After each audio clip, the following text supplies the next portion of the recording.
Bonjour à tous, aujourd'hui on va enfoncer une porte ouverte. Figurez-vous que le net est une source intarissable de connaissances.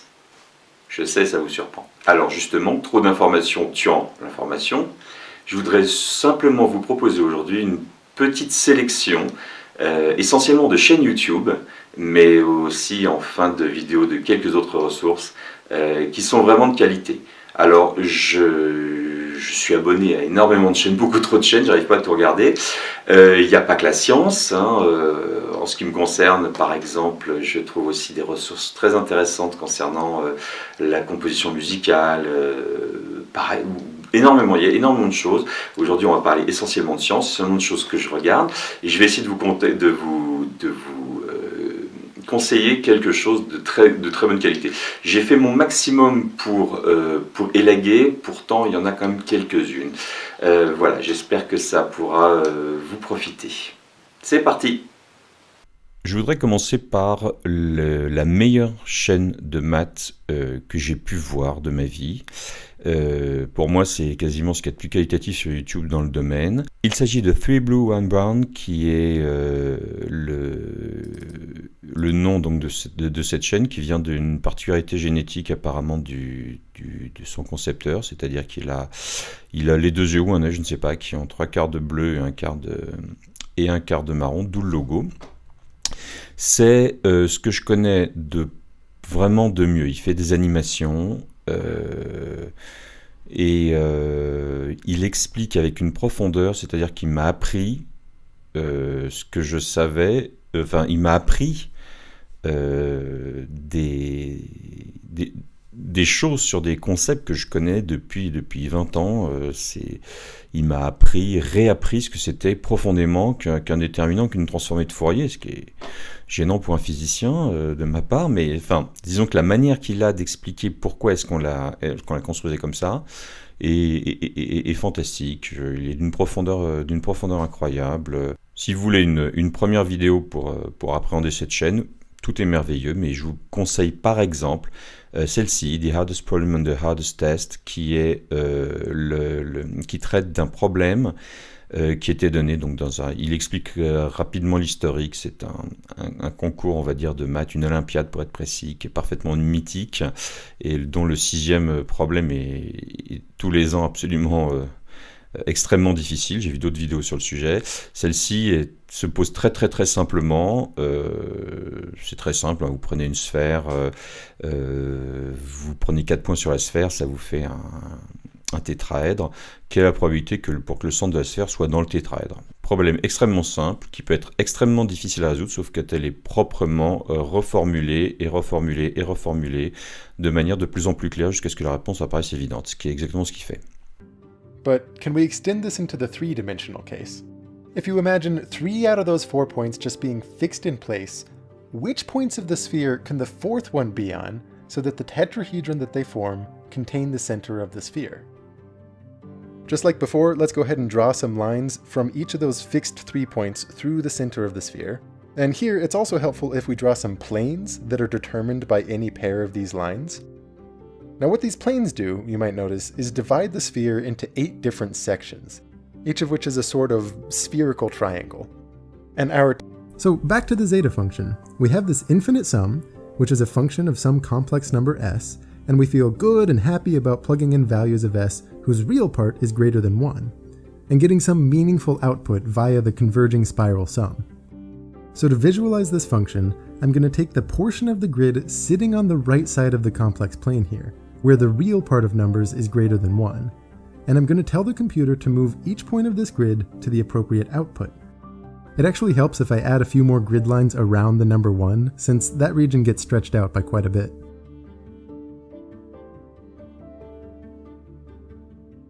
Ensuite, je vous propose l'excellent LJJ, qui est probablement l'une des seules chaînes, si ce n'est la seule, je ne sais pas, de la sélection que je vous propose aujourd'hui, dont j'ai vu toutes les vidéos.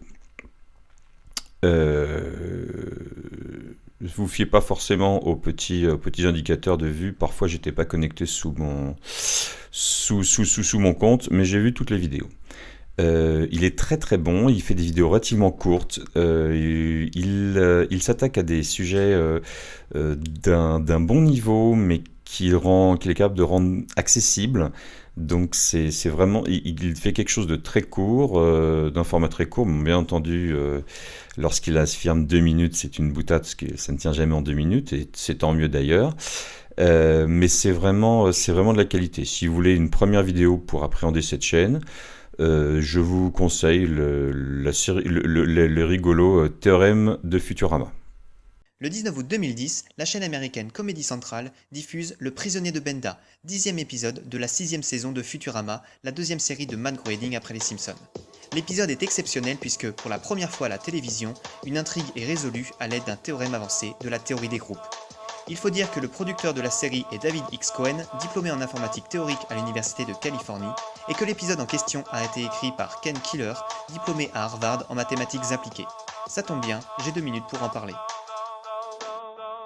Toujours en maths, je vous conseille l'excellent Mathlogger qui est très très bon. Ce sont 2 profs, je crois, l'un qui parle et l'autre qui filme. Ils traitent énormément de sujets, très variés, des démonstrations très propres et très élégantes de Pythagore, de l'irrationalité de pi, de e, du produit ou de la somme des deux. Des fractions continues, etc., mais de manière extrêmement claire. Eux aussi se fatiguent à faire des animations de manière à ce que ce soit un petit peu plus visuel. Let's shift one of the triangles. Now, how large is the modified blue area that you see here? Well, the triangle covers just as much blue as before, and so the new blue area is just as large as before, c squared. Let's do some more shifting. How large is the new blue area? Well, obviously still c squared, right? Now comes the punchline. Shift again. Obviously the blue area is still c squared. However, it's also a squared plus b squared. PBS Digital consacre une chaîne aux mathématiques, Infinite Series, et c'est très bon aussi. Ça traite des choses un peu plus abordables, on est un peu plus dans la vulgarisation, mais parfois il traite quand même des très très beaux sujets. Par exemple, c'est pas leur vidéo la plus facile, mais parce qu'ils se fatiguent vraiment à faire de la vulgarisation. Par exemple, le mouvement du cavalier pour expliquer les chaînes de Markov, c'est excellent. Ou plus rigolo, vous pouvez avoir le problème de Wolverine avec du coloriage de graphes. What's the most useful and surprisingly difficult math problem that sounds like an activity for children? Probably graph colorings. 7 Omega-level supervillains are attacking the planet on the same day. Dr. Doom, the Dread Dormammu, Kang, Ultron, Magneto, Apocalypse, and Thanos. We have 7 teams of superheroes: the Fantastic Four, the Defenders, the Avengers Unity Squad, the New Avengers, the X-Men, X-Force, and Guardians of the Galaxy. Here's their rosters. These teams need to stop these supervillains today in order to save the world. The problem we have is that these teams are only effective when their entire roster is available, but many of their members are serving double, or in Wolverine's case, quadruple duty. So, we need to figure out the most efficient way to schedule when these teams can attack. How do we minimize their wait time so all the supervillains can be stopped as quickly as possible? Create a graph where each node represents one team. If there's a superhero which is on 2 teams, create an edge connecting those teams. Une chaîne française qui parle de maths, mais aussi parfois de physique, est extrêmement bien, c'est Science for All, par Lê Nguyen Oanh. Je ne sais pas si je le prononce bien, par contre je suis navré. Donc quelqu'un qui a un CV parfaitement effrayant, hein, vous pouvez trouver aisément son CV sur le net. Il a été classé dans les premiers chaque année dans les concours Kangourou, la compétition, je crois, de maths qu'on fait faire aux collégiens, etc. Il a remporté les Olympiades de physique. Il a fait donc ses maths sup, maths spé à Louis le Grand. Il a intégré l'école polytechnique, il a fait sa thèse en maths, il a fait un postdoc je sais plus, à Princeton, je crois, je sais plus, il faudrait que je revoie. Enfin bref, c'est quelqu'un d'un niveau, c'est un chercheur, un professionnel qui a un niveau ébouriffant et qui explique en plus, qui est extrêmement talentueux sur tout ce qui concerne la vulgarisation, qui explique de manière extrêmement claire ces sujets. Alors par rapport aux autres chaînes, aux chaînes présentes, il est plus restreint, c'est peut-être un peu sévère comme mot pour une personne pareille, c'est plutôt, on va dire, qu'il est plus spécialisé, plus collimaté. Il parle beaucoup donc alors son sujet de recherche, apparemment un de ses sujets de recherche principaux, c'est la démocratie. Genre, je parle des maths de la démocratie, qui bon, pas un truc qui m'intéresse énormément en ce qui me concerne. Donc bon, voilà, il a fait toute une série excellente sur l'intelligence artificielle. Ça c'est très très bon. Quelques vidéos généralistes sur les infinis, etc. Une excellente série sur la relativité. Très très très accessible, mais alors là il a pas fait semblant, c'est-à-dire qu'il a 25 épisodes. Et en plus, il finit, c'est pas ici, mais il a un épisode qu'il appelle Hardcore, dans lequel il explique un petit peu 2-3 bouts de calcul. Ça va, c'est parfaitement humain, mais c'est pas du tout le même niveau que la cible de sa chaîne à la base. Et là, lui aussi, il a une clarté, c'est-à-dire que voilà, bon, ça fait longtemps que je suis censé connaître certaines choses de la relativité générale, et il m'a fait prendre conscience exactement de ce que ça voulait dire, ce que voulait dire vraiment certaines quantités là-dedans. Il est vraiment très très bon. Voilà, je ne peux que conseiller cette chaîne. Vous pouvez attaquer ça par n'importe quelle vidéo. De toute façon, c'est de la qualité. On a déjà vu de nombreux monstres des mathématiques dans cette série sur l'infini. Des séries divergentes aux courbes remplissantes, en passant par les fractions continues, les infinitésimaux et l'analyse de Fourier. Mais il en reste beaucoup d'autres. Donc plutôt que faire un épisode pour chaque monstre des mathématiques, je vais me la jouer façon un petit peu YouTube et faire un top 8 des pires monstres des mathématiques. Alors, si au-delà d'être informé, vous voulez un petit peu résoudre quelques petits problèmes, il y a aussi pas mal de choses qui sont très intéressantes. Je vous conseille vraiment de le faire. Alors là, je vais plutôt parler de choses qui sont en maths, on va dire plutôt de niveau bac plus 1 ou 2 parfois, dans ce coin-là. Alors vous avez Let's Solve Math Problems, qui est très très chouette. Il fait pas mal il a pas mal de vidéos sur des problèmes d'intégration du MIT, etc. Il aime bien le calcul intégral, mais pas que. Il a aussi des problèmes de Putnam, là, donc il peut y avoir de la géométrie, il peut y avoir des choses. Ça se fait, voilà. Même il a le chic pour aller chercher des trucs qui ont l'air comme ça effrayants. Vraiment graphiquement là, quand on voit regarder le thumbnail là, ça a l'air parfaitement effrayant, mais ça se fait, ça vaut le coup de regarder un peu, ça vaut le coup de regarder un petit peu et d'essayer de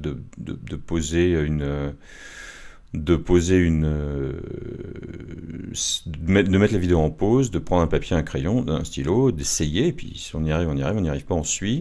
Ces explications sont généralement relativement claires. Voilà, parfois il pourrait faire mieux, je trouve, sur certaines choses.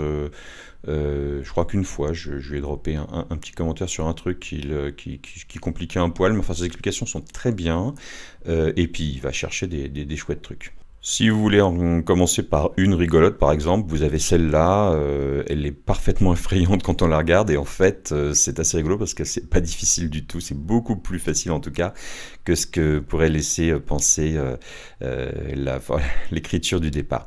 Voilà, donc lui, il traite essentiellement tout avec une tablette graphique, ça se suit, voilà, c'est pas ce qu'il y a de plus fluide, mais c'est certainement ce qu'il y a de plus aisé à produire, et je le comprends parfaitement. Whoa, these integrals are not gonna get any easier, are they? Integral from 0 to pi over 4 times x times this crazy product, this pi that's telling you the product. Dans le même genre, à peu près d'un niveau équivalent, il y a Black Pen, Red Pen. très didactique. Je suppose que c'est un prof qui doit son nom au fait qu'il a une technique assez rigolote. Il a même fait une vidéo pour la montrer. C'est celle-ci d'ailleurs, je crois. Comment il échange au vol son marqueur rouge et son marqueur noir pour que ce soit toujours mettre en valeur des groupes de choses. Il est assez rigolo, il traite des tas de choses assez sympas. À mon goût, il explique, il détaille. À mon goût, il détaille un poil trop, il est assez lent quand même. Mais bon, après, ça dépend de votre goût, etc. En tout cas, c'est très bien ce qu'il fait. But to me, if you just write everything black, it's too boring because A and B are the important things. So what I usually do is I will just put down A square minus B square, and this is equal to A minus B times A plus B, like this. Alright, so this is how I switch color, okay? So usually I write like this, and you see how this is how I hold my markers, and this is how I switch color. I will put this marker down, and I will use these 3 fingers to come here and kick up the red marker. And this is how I switch color. So I'll show you again. Bring this down, and then bring this up. Let me write down the A square. So I need to have the A in red, right? So bring this down, bring this up. So I'll put this down as A, and I will switch to black, and then put down square, and then put down the minus, and then switch to red, and then put down the B square. Alors, beaucoup plus varié, vous avez Mind Your Decisions qui traite des math puzzles, des énigmes, des puzzles, oui, je vais vous dire, des petits problèmes de maths, très très variés, très sympa. Alors de niveau plutôt, pas du tout de niveau homogène. Et il a des tas de choses, c'est plutôt sympa. Certains sont très faciles, certains sont beaucoup plus cognés déjà, et ça vous permet de vous entraîner un petit peu sur beaucoup de choses. Ces explications sont correctes, sont bien faites, et surtout il va aller chercher souvent des sujets pas mal. Donc là, regardez, comme je le disais, il peut avoir des choses, il peut aborder des sujets de niveau très très variés. Par exemple, là, trouver l'aire du bout de ce qui est entre le cercle et le carré, ou ce problème-là qui sont extrêmement faciles, par exemple, vraiment. Alors que ça, il traite d'un sujet... en fait, dont la solution avec une astuce devient relativement facile, mais sans l'astuce, qui est très simple à comprendre, sans l'astuce, il est à peu près impossible. Et pour penser à l'astuce, amusez-vous. En plus, il y a une introduction historique sur l'origine de ce sujet qui était fait dans un but de discrimination. Enfin, c'est assez intéressant. Celui-là, il est très, très, très, très beau. Je ne peux que vous le conseiller. Take any equilateral triangle and pick a random point inside the triangle. Draw from each vertex a line to the random point. 2 of the 3 angles at the random point are known. Let's say angles X and Y. If the 3 line segments from each vertex to the random point were removed out of the original triangle to form a new triangle, what would the new triangle's angles be? Ce qui est bien, c'est qu'il est extrêmement prolifique et qu'il a traité un nombre de problèmes assez énorme. Il a vraiment fait beaucoup de vidéos. Je ne sais pas combien, j'ai pas regardé, mais il y en a vraiment beaucoup. Donc si ces petits problèmes vous amusent et vous entraînent le cerveau, si vous voulez combattre Alzheimer avant qu'il n'arrive, eh bien voilà, là vous avez vraiment de quoi faire. Là, normalement, vous avez ce qu'il vous faut en maths. Si par le plus grand des hasards, vous en vouliez encore plus. Donc, quelques mentions en aura. Vous avez Michael Launay de MicMath qui fait des trucs très sympas. Voilà, il traite de choses vraiment, vraiment variées, on va dire, vraiment différentes. Il fait des petits montages avec des papiers, des choses en volume. C'est plutôt sympa. Par contre, ceci n'est pas une pipe. Alors, voici comment l'affaire se présente. Un meurtre a été commis dans la maison dont voici les plans. Et plus précisément, c'est ici, dans le bureau, qu'a été retrouvé le corps inanimé. Et l'assassin dans cette affaire, eh bien, c'est vous qui allez en jouer le rôle.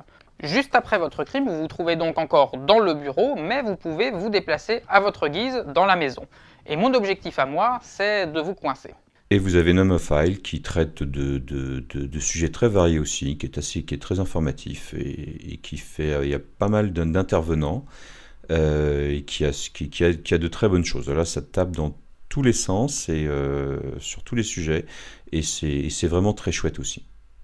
Passons à présent à la physique. Je regarde moins de chaînes de physique parce que bon bah là pour le coup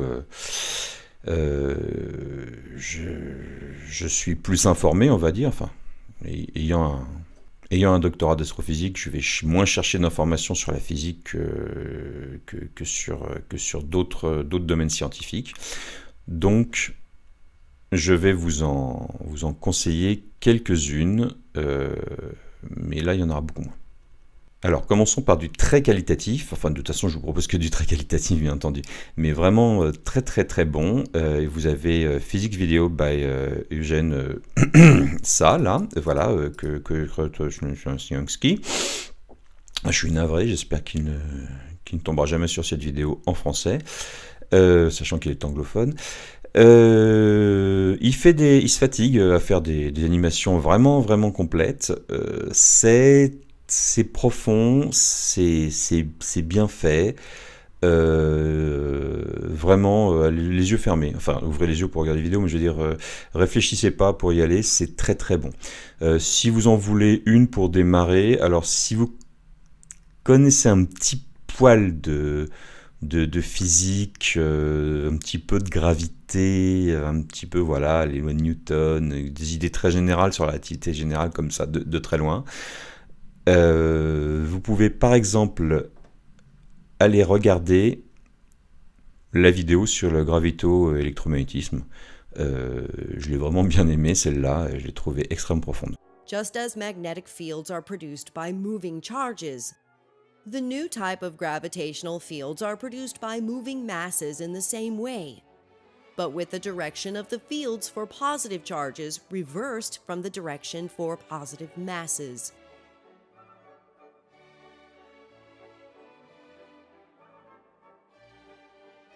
Just as the magnetic flux leaving a volume is always zero, the new type of gravitational flux leaving a volume is always zero.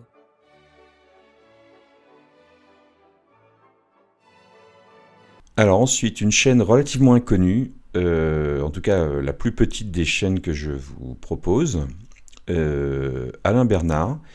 Il se fatigue lui aussi à faire des animations. Je trouve excellent. Il n'a pas fait énormément de vidéos, enfin quand même, il a une bonne production et vraiment il a fait des choses très belles. Si vous voulez un point d'entrée, vous avez par exemple la relativité restreinte expliquée en animation, qui est très très bien faite, qui est très astucieux. Bon, même si moi j'aimerais bien que des gens se mettent à parler de relativité restreinte sans parler de la lumière. Mais bon, ça c'est une vision beaucoup plus moderne de la chose, qui n'est pas du tout la vision historique. Est-ce que c'est peut-être pas non plus la meilleure manière de vulgariser. Lui en tout cas, il traite la manière classique, et il le fait extrêmement bien dans cette vidéo. Je lis généralement assez peu les commentaires des vidéos YouTube que je regarde. Ça dépend sauf quand c'est du très bon niveau, je sais que les gens vont intervenir de manière intelligente. Quand ce sont des vidéos informatives, je regarde pas beaucoup. Là, j'ai regardé les commentaires de celle-là et j'ai pleuré parce qu'il y a quand même des gens qui se permettent de l'engueuler et qui comprennent pas grand-chose, alors que c'est vraiment de la qualité. Le ralentissement du temps est représenté par l'utilisation des chronomètres carrés et son inclinaison par la couleur graduée qui va du vert avant midi à blanc pour midi pile. Au bout de 10 secondes sur le quai, le rayon arrive à destination. Quelques instants plus tard, il est midi à l'avant du wagon. C'est ce qui explique que, vu du wagon, le quai apparaît bien contracté. La lumière doit encore parcourir un long trajet avant d'arriver au but, mais ce n'est pas grave, parce que le temps s'écoule moins vite. À l'arrivée, l'horloge à l'avant du wagon indique bien 10 secondes. Celle de l'arrière indique un temps plus élevé, mais ce n'est, si j'ose dire, qu'un effet de perspective lié à la vitesse. Beaucoup plus connu, vous avez Science étonnante de l'excellent David Loapre, un ancien élève de l'ENS Lyon, je crois, qui a fait une thèse en gravité quantique à boucle, et qui est ensuite parti, je crois qu'il est aux USA, qui dirige une équipe de recherche appliquée de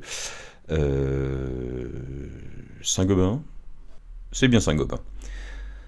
Donc là, vous pouvez taper dans surtout. Là aussi, c'est de la qualité. Donc là, il adopte un angle beaucoup plus vulgarisateur que les chaînes précédentes. C'est très très très très accessible, hein, pour tout le monde. Il n'y a aucun souci. Il va traiter aussi bien des sujets comme pourquoi le pastis devient-il opaque, très important à l'heure de l'apéro, qu'un sujet assez sympa sur les nuages, qui était d'ailleurs qui ressemblait pas à ce à quoi je m'attendais. Il était vraiment très bien. Le chaos là récemment, il était chouette. Petite tendresse moi pour les automates cellulaires et son sujet sur le jeu de la vie est très bon.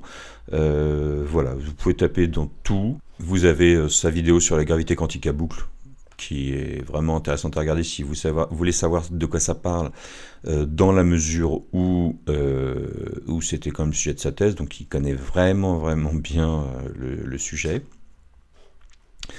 Mais en fait, tout fonctionne, tout est excellent. Donc je ne sais pas, si vous devez entamer par quelque chose, d'où viennent les nuages par exemple, parfaitement accessible pour tous.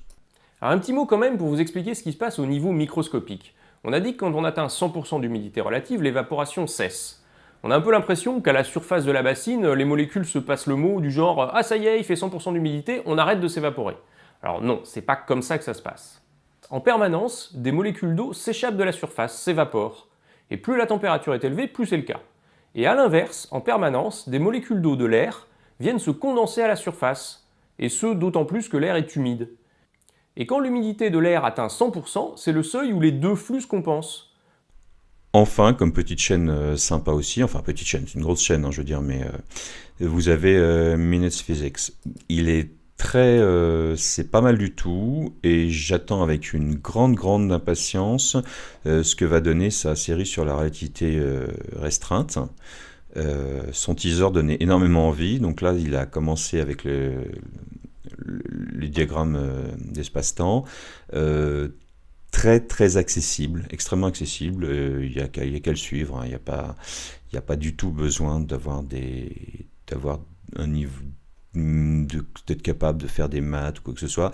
J'ai l'impression qu'il est parti pour essayer de donner aux gens une vraie intuition géométrique du sujet, et je pense que ce sera très bien. However, 3,2 is not a universal truth. I mean, it's just based on where I'm standing and how I'm oriented. But over here, where you are, maybe you're rotated by 30 degrees, and you made the tick marks closer together, and suddenly the cat is at a different position. X equals 9, Y equals 9, even though the cat hasn't moved. In fact, it's possible to specify the cat's position using any X and Y values we want, depending on our point of reference, which corresponds mathematically to where we put our axes and how we orient and scale them. So clearly, specifying the position of something is not a universal truth. Or in relativity parlance, position is relative.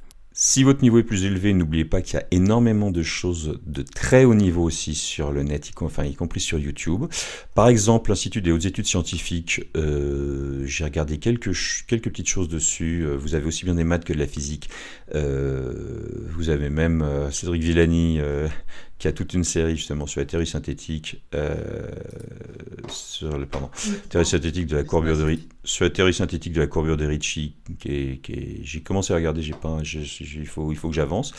Vous avez énormément de choses de très haut niveau.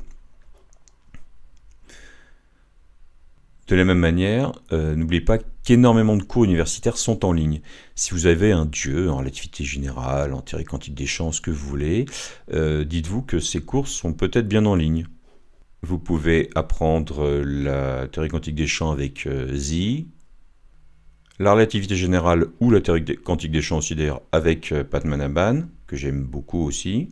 L'électrodynamique quantique des champs avec Giant Narlikar. Ou savoir ce que pense Leonard Susskind de la non-localité, alors qu'il donnait une conf. Alors ensuite, sur l'astronomie, l'espace, la conquête spatiale, je dois reconnaître que je regarde quasiment aucune chaîne, parce que, bah voilà, là encore, c'est mon doctorat, donc les chaînes YouTube ne s'adressent pas forcément à moi. Je vais vous suggérer 2 choses, simplement. Alors, genre, je sais pas dans quelle langue c'est censé se prononcer, le Sense of Wonder, je sais pas, bref, excellent, très qualitatif, de quelqu'un qui vient de finir sa thèse à l'IAP, d'ailleurs l'Institut astrophysique de Paris, un chouette institut que je connais, et qui apparemment aime bien faire des vidéos. C'est qualitatif, c'est étonnant même de voir le niveau de réalisation qu'il fait, d'effets spéciaux, de décors, etc. Alors évidemment, il a fait peu de vidéos, parce que certainement qu'il a d'autres choses à faire, et puis vraiment, il se fiche pas du chaland. C'est vraiment très bon. Bon bah là il y en a très peu, je sais pas que vous conseillez, mais disons il en a une série de 3 là où il parle du voyage interstellaire. Donc il se met dans la situation d'une fiction d'un voyageur du 20, je sais plus d'ailleurs, 22e siècle, fin du 21e, je sais plus.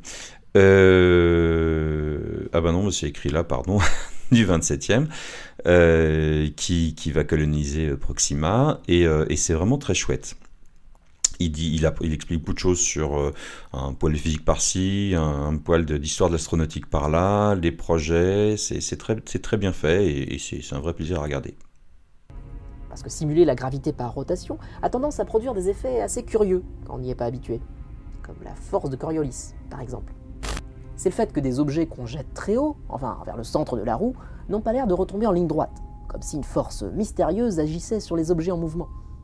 Mais la force de Coriolis n'est pas une force au sens propre du terme, contrairement à la gravité. C'est une illusion due au fait que le sol au-dessous de vous est en rotation. Pour quelqu'un qui regarderait ça de l'extérieur, il verrait une trajectoire tout à fait normale. C'est notre perception des mouvements à l'intérieur de la roue qui est biaisée. Parce que simuler la gravité par rotation a tendance à produire des effets assez curieux quand on n'y est pas habitué, comme la force de Coriolis, par exemple. C'est le fait que des objets qu'on jette très haut, enfin vers le centre de la roue, n'ont pas l'air de retomber en ligne droite, comme si une force mystérieuse agissait sur les objets en mouvement. Mais la force de Coriolis n'est pas une force au sens propre du terme, contrairement à la gravité. C'est une illusion due au fait que le sol au-dessous de vous est en rotation. Pour quelqu'un qui regarderait ça de l'extérieur, il verrait une trajectoire tout à fait normale. C'est notre perception des mouvements à l'intérieur de la roue qui est biaisée.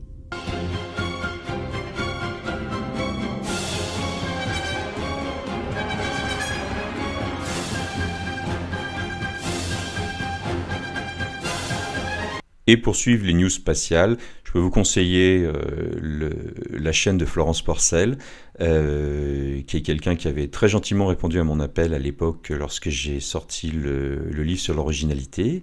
On s'était rencontrés, elle était très sympa, elle m'avait écrit un petit quelque chose, vous pouvez toujours le télécharger sur le blog d'ailleurs, hein, c'est toujours là, c'est toujours gratuit, ça n'a pas bougé. Voilà, donc c'est quelqu'un de passionné par l'espace, par les sciences, et elle est tout à fait au fait de tout ce qui est de toute l'actualité. Donc à chaque fois qu'il se passe quelque chose, elle en parle, elle explique, elle détaille, elle creuse. Voilà, on peut même l'avoir rencontré, Alexandre Astier, hein, elle est dans les médias, donc elle a fait des tas de choses. Voilà, c'est très bien.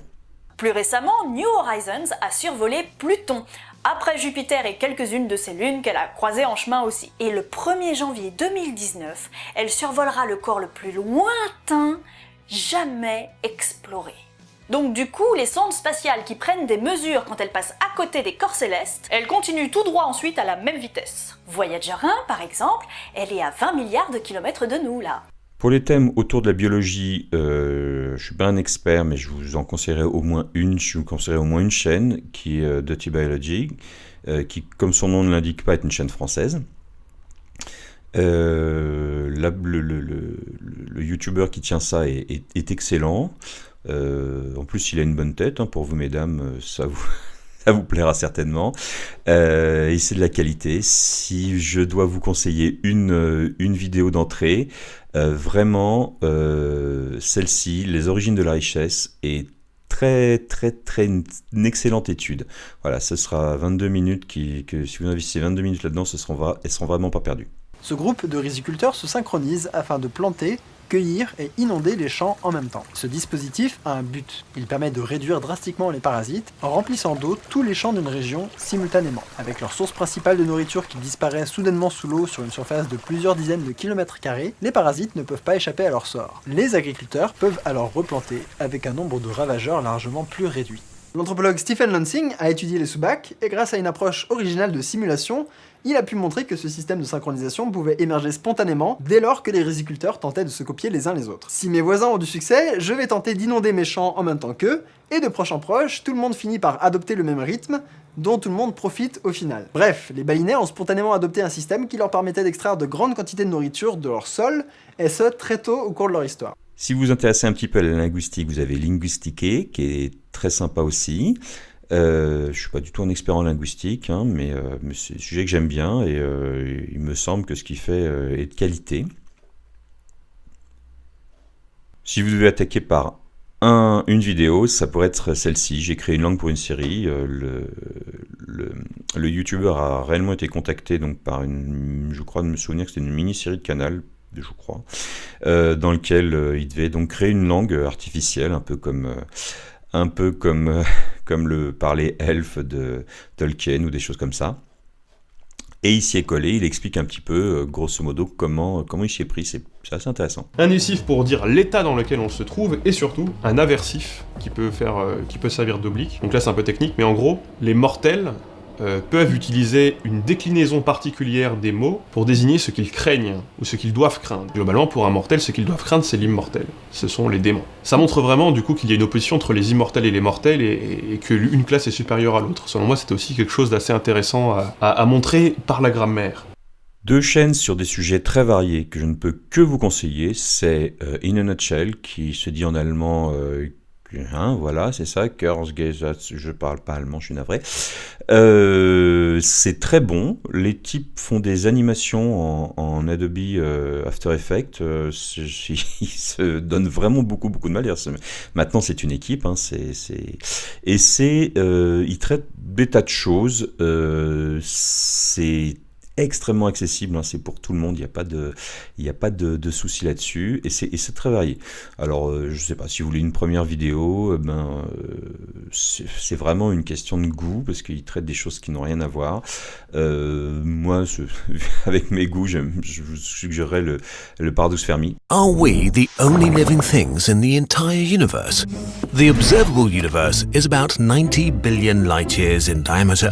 There are at least 100 billion galaxies, each with 100 to 1,000 billion stars. Recently, we've learned that planets are very common too.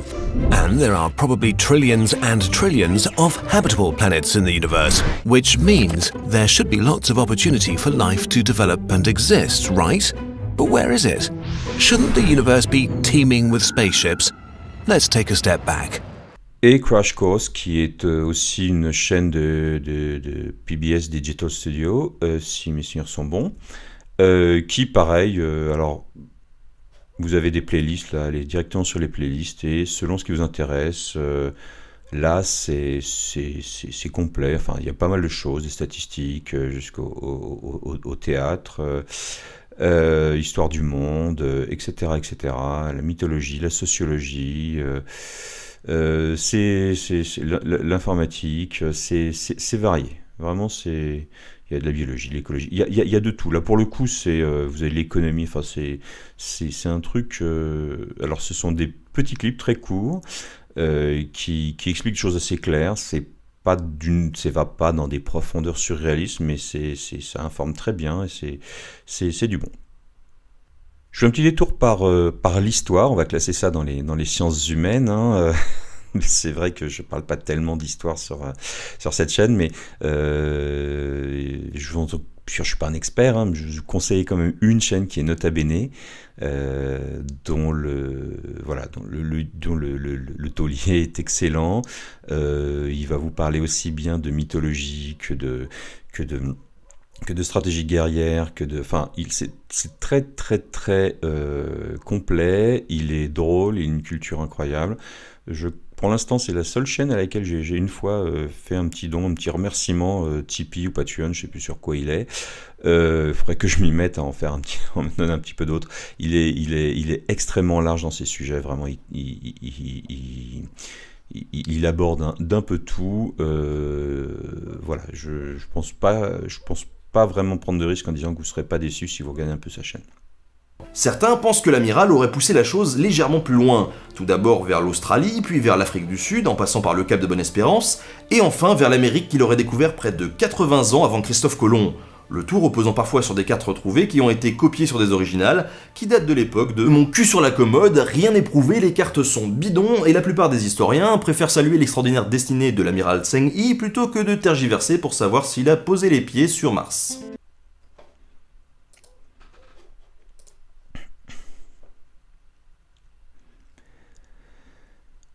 Alors, en ce qui concerne la pensée rationnelle, les biais cognitifs, les sophismes, la lutte contre les fausses croyances et tout le tout-team, en ce qui me concerne, je regarde quasiment rien, parce que, c'est vrai que passer ma vie à démonter les théories de la Terre plate ou l'homéopathie, ça va 2 secondes, mais voilà, j'en ai un peu rien à carrer. Enfin, je veux dire, c'est important que des gens le fassent, hein, mais voilà, moi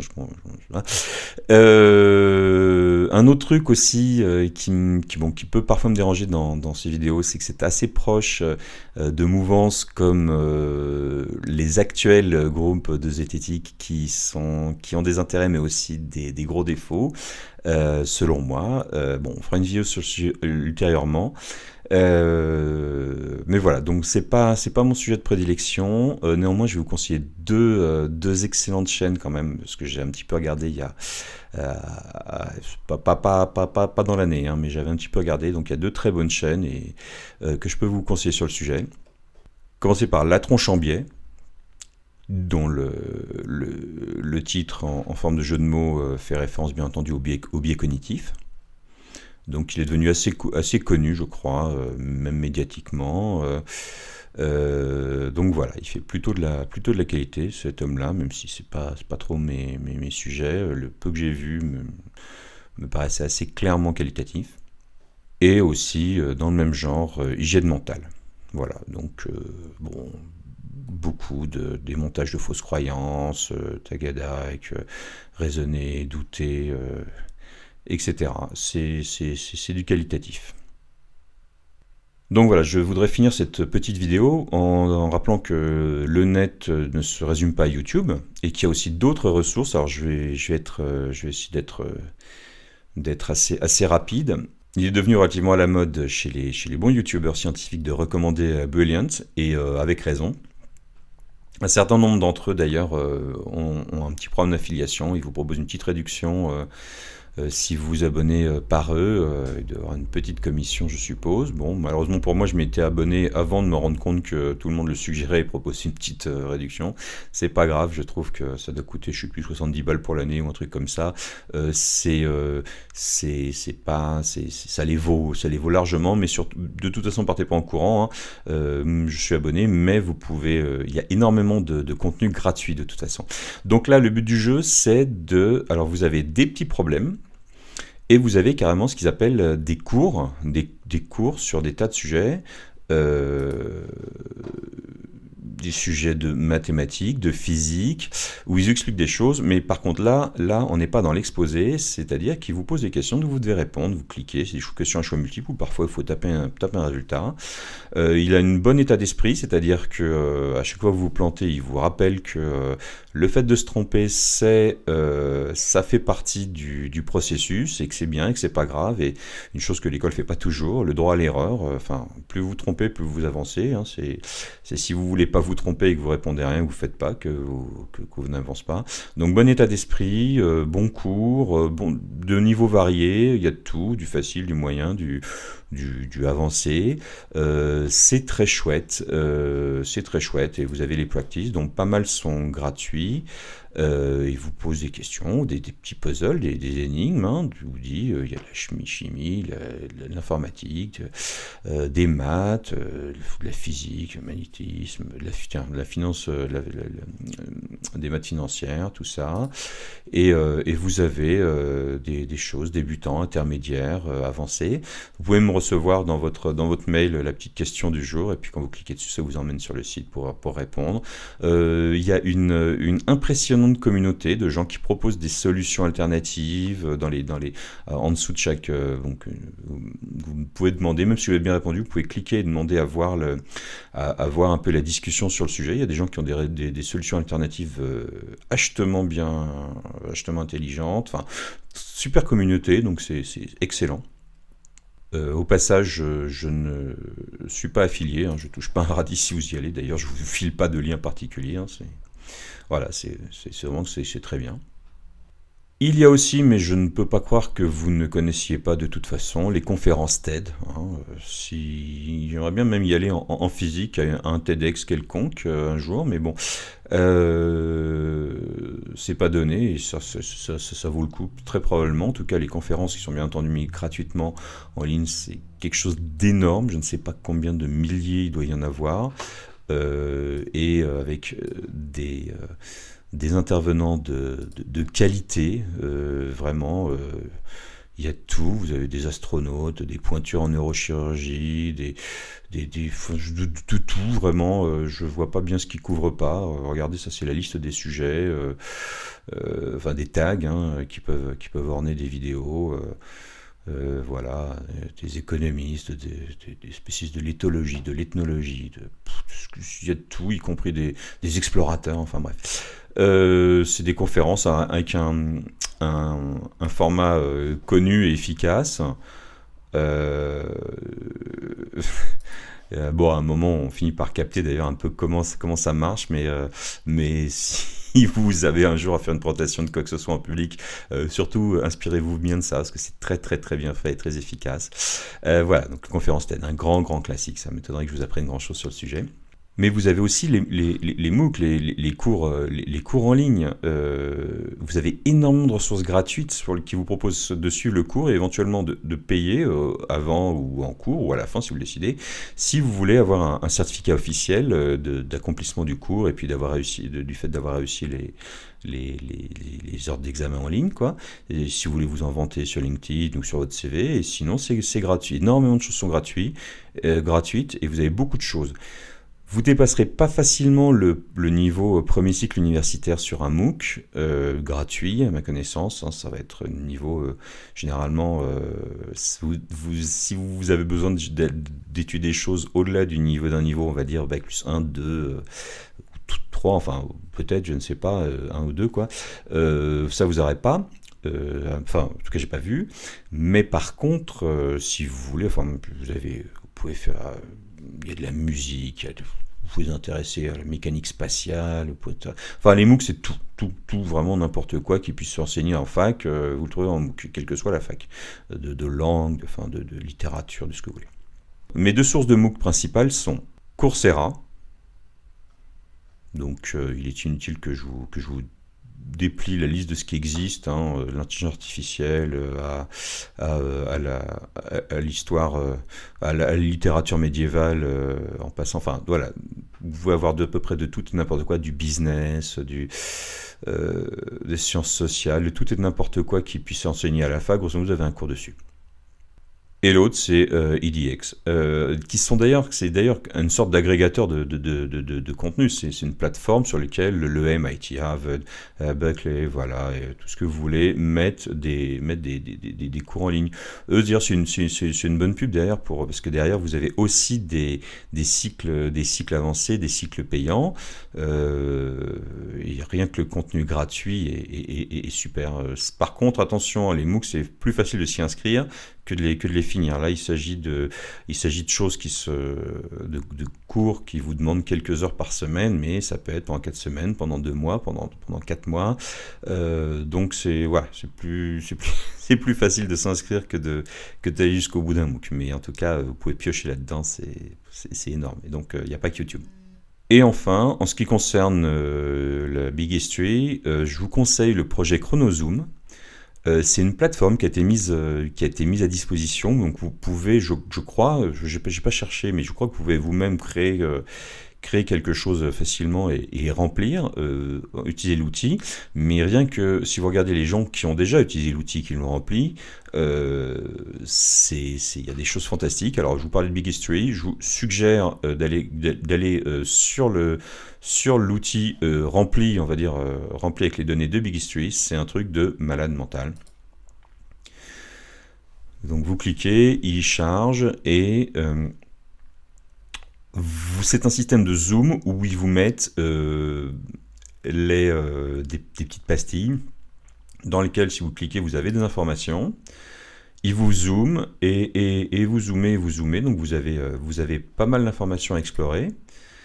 Et puis vous dézoomez et vous voyez où vous êtes là en l'occurrence c'est une échelle de temps qui vous mène. Donc là vous avez l'échelle cosmique, on va dire, donc de moins 13,8 milliards d'années jusqu'à maintenant. Et voilà, vous avez le cosmos, ensuite l'échelle du système solaire, il y a 4,8 à peu près, 4 milliards et demi d'années, on va dire, par là, créés, les temps géologiques, les impacts majeurs, le climat, la vie, hop, vous cliquez, vous avez la vie, vous zoomez, l'Archéen, hop, vous pouvez aller voir un petit peu après l'explosion cambrienne, qui doit se trouver je sais pas où, par là. Vous pouvez zoomer et rezoomer le Paléozoïque, hop, vous pouvez aller à le Crétacé directement, un petit coucou côté du milieu des dinosaures, vous décalez, hop, et vous allez, et vous zoomez, vous avez l'échelle de temps, et ça vous fait probablement vous sentir assez petit, parce qu'on n'arrête pas de zoomer, là on est dans le Quaternaire. Vous avez après toute l'échelle historique qui est affichée. Alors je me suis un peu paumé là, je sais même plus où j'en suis. Enfin, tellement il y a de choses. Ça s'explore vraiment. C'est vraiment passionnant. Voilà, vous pouvez il y a pas mal de et ça, si vous zoomez sur la partie humanité, voilà, qui est ici, je la retrouvais plus, c'est pour ça que je galérais. Voilà, donc dans l'histoire, déjà, vous pouvez vraiment bien voir à quel point vous avez donc les formes de vie, puis le genre Homo. Dans le genre Homo, vous pouvez aller zoomer dans l'Homo sapiens, comme on le voyait là.